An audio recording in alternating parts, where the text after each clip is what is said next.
For over 20 years, Elena Tomkins has been a lobbyist for the healthcare industry. But she has a soft spot for the restaurant industry. Soon after coronavirus pandemic came to the US, a lot of her entrepreneur friends told Tomkins were letting some of their employees go or closing their businesses altogether. Tomkins wanted to help.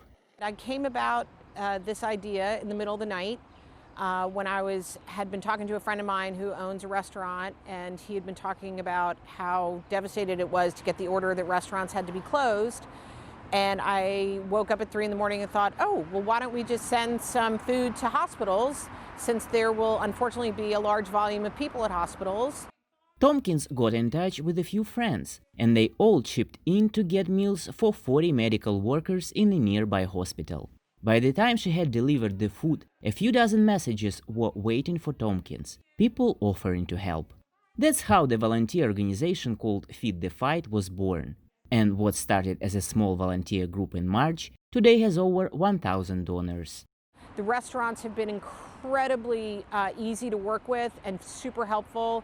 Most of the restaurant owners themselves do the deliveries themselves. And again, the community has been so great with the donations that it's made it easier to plan ahead, which I will say has also been a really nice part of this for the restaurants, is to be able to get any sense of stability during all of this. So if I give them an order a week out for 300, 400 meals, they know that they can keep a certain amount of people employed and keep it going for at least another week. Befike Dumosa, owner of the Harvey restaurant, participates in Feed the Fight. A few times a week he delivers dinners to the Children's National Medical Center in Washington, D.C. We brought some food for those people who are working at the health centers, who are in the front and in the trench, fighting for us and against this pandemic, and who are just dying on our behalf and taking all the risks and making us safe.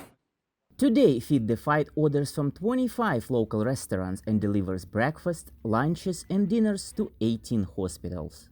And that plays a very, very important role for nurses, doctors, environmental services, team members, laboratory folks who just need a little meal while they're on the front lines of care. And it really makes a difference.